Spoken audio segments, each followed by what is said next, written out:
नमस्कार. जय हिंद. बीजे academy YouTube channel आपले स्वागत. मित्र आज सकाळी सकाळीच एक बातमी बघितली पेपरला आणि थोडंसं मनाला म्हणजे एक चांगलं आनंद वाटलं. कारण आता हे असंच किती दिवस वाटणार आहे काय मला तर माहिती नाही. कारण बऱ्याच दिवसापासून जो आता आपला विषय चालू होता म्हणजे हा व्हिडिओ तुम्हाला आता समजला असेल की आपण महाराष्ट्र होमगार्डवर बनवत आहे. कारण की महाराष्ट्र होमगार्ड सध्या म्हणजे नाही नाही जर म्हटलं तर बरेचसे म्हणजे काही-काही म्हणजे वेगवेगळ्या गोष्टी वगैरे आता आपल्यासमोर येत आहेत. आणि त्यामध्ये जो शाळेचा विषय राहिला होता ना आपला मुद्दा मागचा, शाळेच्या ड्युट्या वगैरे काय असेल ते. तर त्याचीच एक कात्रण म्हणजे आज तुमच्यासमोर मी सादर करणार आहे. आणि त्या संदर्भात म्हणजे आज म्हणजे महाराष्ट्र शासन वगैरे काय विचार करत आहे किंवा कोणत्या पातळीवर विचार चालू आहेत, त्याबद्दल आपण आजच्या या व्हिडिओमध्ये संपूर्ण डिटेल माहिती पाहणार आहे. त्या अगोदर मित्रांनो, आपल्या चॅनलच्या माध्यमातून मी अशाच पद्धतीने वेगवेगळे व्हिडिओ बनवत असतो. त्यामुळं जर आपल्या चॅनलवर कोणी नवीन असतील तर कृपया करून आपल्या चॅनलला सबस्क्राईब करून घ्या. बाजूला बेल आयकॉन आहे त्याला सुद्धा ऑन करून घ्या. जेणेकरून मी असा व्हिडिओ जर बनवला तर थेट त्याचं नोटिफिकेशन तुमच्या मोबाईलमध्ये तुम्हाला लवकरात लवकर पोहोचेल.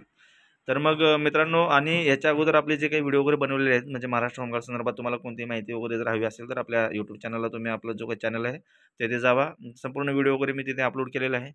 कोणतीही गोष्ट तुम्हाला जर महाराष्ट्र होमगार्डबद्दल विचारायचं असेल तर आपल्या कमेंट बॉक्समध्ये कमेंटसुद्धा करा. ठीक आहे. व्हिडिओ शेवटपर्यंत पहा. अतिशय महत्त्वाची माहिती आहे. तर ह्याच्यातलं महत्त्वाचं म्हणजे तुम्हाला मी एक कात्रण आता बघा तुम्हाला दिसलंच असेल. हे पहा हा पेपर आहे. संपूर्ण म्हणजे लोकमत महाराष्ट्र म्हणलेलं आहे. तिथं बुधवार दिनांक 9 जानेवारी 2024 आहे हे. ह्याच्यात बघा ही जी बातमी आहे, हे बघा हाऊसिंग सोसायट्या, ज्या हाऊसिंग सोसायट्या आहे शाळांमध्ये होमगार्ड्स म्हणजे त्यांच्याबद्दलचा प्रस्ताव जो तयार आहे, करा म्हणून सांगितलेला आहे.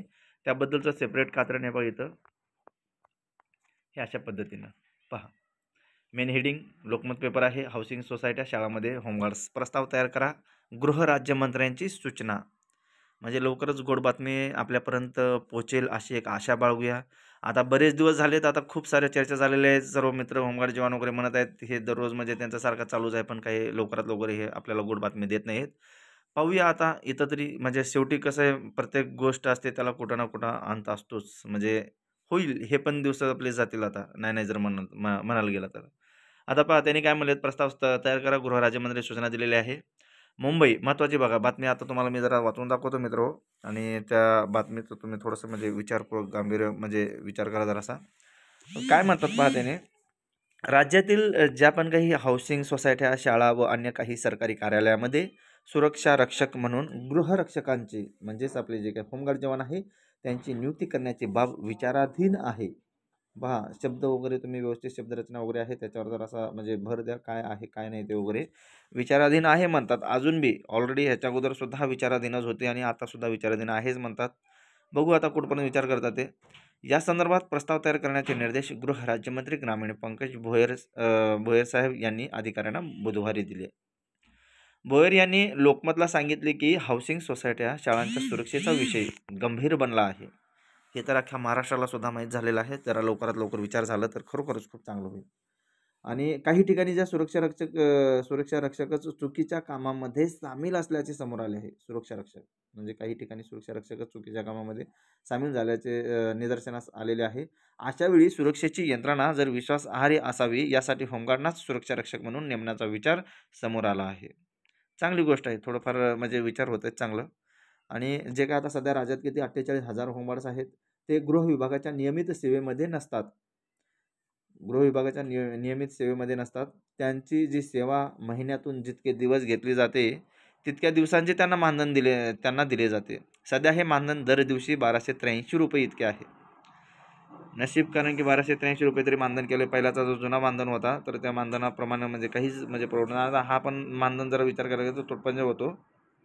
सध्याची जर महागाई जर विचारात घ्यायला गेला तर तुम्ही त्यांना महिन्यातील काहीच दिवस काम मिळते. सण उत्सवांच्या काळात गणेशोत्सव, नवरात्र आदी त्यांना तुलनेने अधिक दिवस काम मिळते. राज्यमंत्री भोयर यांनी सांगितले की जो आता नेमण्याचा निर्णय झाला तर त्यांना मासिक मानधन किती असावे. पहा मित्रांनो, मासिक मानधन किती असावे तसेच याचे स्वरूप निश्चित केले जाईल. या निर्णयाचा दुहेरी फायदा होईल. मासिक मानधन आला याचा अर्थ विचार करा. जर आपल्याला मासिक मानधन आलं तर तुम्हाला कंटिन्यू परमनंट ड्युट्या भेटण्याचे जास्तीत जास्त चान्स आहे. त्यामुळं पाहूया आता लास्ट जो चान्स आहे आपला म्हणजे काय होतंय काय नाही. कारण इतके दिवस जे पण काय आता जुने किंवा नवीन जे काही गृहरक्षक दलाचे जवान आहेत, होमगार्ड जवान आहेत, ते आतापर्यंत वेट केलेले आहेत. शाळा वगैरे जे काय म्हणलेले आहेत त्याच्यामध्ये जे नंतर त्यांनी काय जो आता नवीन विषय मांडला तो ह्याचा हे बघा ह्याचा काय म्हणतात ते हाऊसिंग सोसायट्याचा. तर हाऊसिंग सोसायट्याचा पण नवीन विषय आहे. त्याच्यामुळं ते जे काही मासिक जो मानधन आहे तो किती असावे याचे स्वरूप ते निश्चित करणार आहे. त्यामुळं मासिक मानधन हा एक विषय आणि वेळेवर पगार वगैरे ह्या सर्व गोष्टी आपल्या लवकरात लवकर होतील. तसेच जो काही ह्या निर्णयाचा दुहेरी फायदा होईल. एक तर हाऊसिंग सोसायट्या, शाळा आणि अन्य ठिकाणी सुरक्षा व्यवस्थेची एक विश्वासार्हता असेल. आता येथे काय म्हणले त्यांनी जे काही 3 वर्षांनी जे सुरक्षा रक्षक म्हणून होमगार्ड्सना 3 वर्षांनी नूतनीकरण हा एक विषय त्यांनी काढला तर लईच भारी होईल. कारण बघा 3 वर्ष ते सारखा त्यापेक्षा डायरेक्ट फिक्स जर केलं एकच वेळा जर भरती झाला की तो महाराष्ट्र पोलिसामध्ये जसं होते त्याच पद्धतीने केलं तर अतिशय चांगलं होईल आणि उत्तम होईल ते. पोलीस दलाला जे काय अंतर्गत सुरक्षा राखण्यासाठी सहाय्य करणे हे होमगार्डचे जे कर्तव्य असते होमगार्ड्सना सनद क्रमांक दिला जातो. बरोबर आहे. म्हणजे जे पण काही होमगार्ड आहेत, होमगार्ड जवान आहेत त्या सर्वांना माहीत आहे. प्रत्येक होमगार्डला हा त्याचा सेपरेट सनद क्रमांक असतो आणि दर 3 वर्षांनी त्याचे नूतनीकरण केले जाते. जितक्या दिवसांसाठी त्यांना काम देण्यात आले होते हा एक पॉईंट लक्षात ठेवा मित्रांनो. तुम्ही काय म्हणले त्यांनी जो हा पॉईंट आहे ना याच्यावर जरासं लक्ष द्या तुम्ही. जितक्या दिवसांसाठी त्यांना काम देण्यात आले होते त्याच्या किमान 50 दिवस त्यांनी ड्युटी केलेली असेल तरच पुढील 3 वर्षांसाठी नूतनीकरण केले जाते. आता सध्याचा जो काही नियम आहे तो अशा पद्धतीने नियम चालतो. त्यामुळे पाहूया आता काय काय होते काय नाही ते वगैरे. आता भरपूर दिवस झालेले आहेत म्हणजे काय ह्याच्यात बदल वगैरे झालेले आहेत काय नाही वगैरे.